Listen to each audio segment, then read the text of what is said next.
An intermezzo or an intermediate move or an in-between move is a move that we play in the middle of a combination that is not expected. Like when we capture, our opponent expects us to capture back. But if we do something else in between that distracts his position, then we are in a winning position. For example, this position will help you understand that.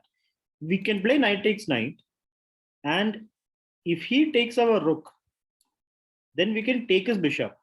And when he takes back, then we take back here. We won't take the queen because then rook is checkmate over here. But we got a knight extra that way. So we take the knight, we got a piece. If he takes a rook, we'll take a bishop. We got two pieces. He will take back. So we still up by one piece and we lost a rook, but we'll take back the rook after that. And his queen sagging and the rook sagging. He will take our rook, we'll take back, and he will move his queen. We are up by a bishop. So, and another thing, if knight takes knight and if he takes with the pawn, then we still have, let me see, what is the best move here? Pawn takes pawn, bishop takes back, and queen takes queen. And if rook takes, we again take back here. Wait, let's see. So knight takes knight, he took our rook. But then we take his, if you directly take back, then he will take back your knight. And we won't have anything. Or he can take back here and then take back your knight.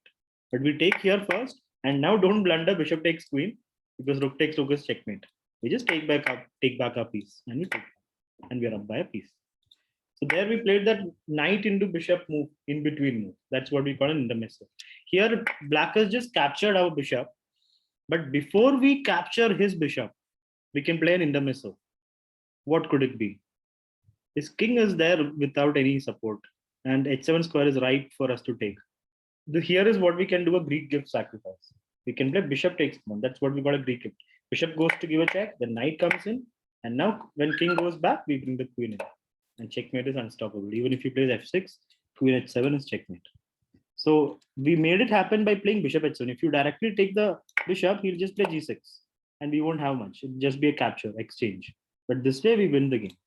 Okay. Here he has just captured our pawn, but before we take back, okay, we can't really take back here. We will take the bishop, of course. And now our knight's hanging. After king moves, of course, the knight's hanging and our other knight's also hanging.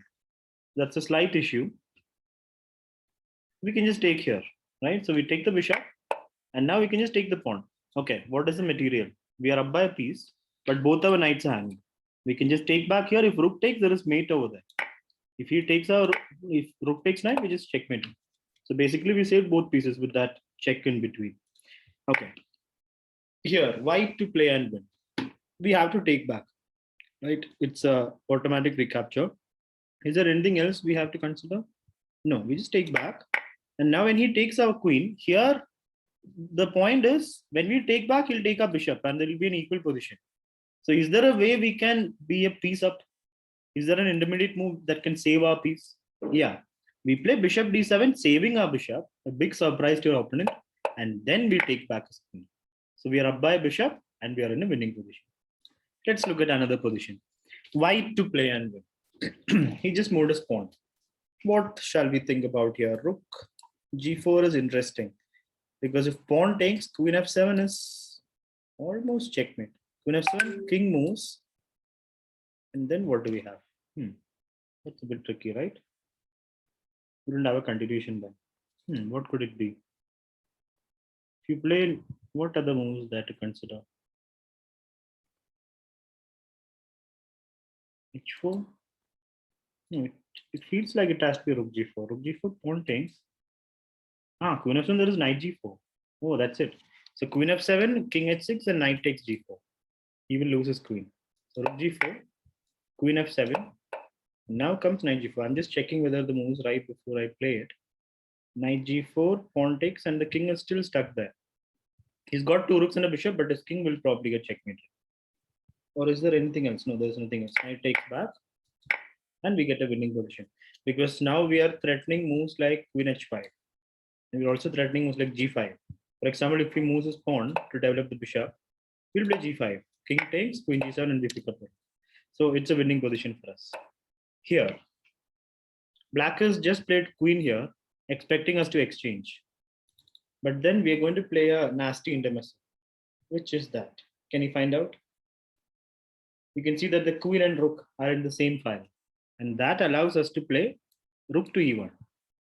Not this rook has to defend the queen. So queen will take, but we won't take back. We will take his rook first and then we will take back the queen. So rook e1, he takes, and we take it. We are up by a rook. So by using intermezzo, we'll be able to get better positions and we can surprise our opponents. Like they'll calculate takes. But then after takes, there's another take in the other side of the board with a check. And suddenly he's in trouble and we get a winning position.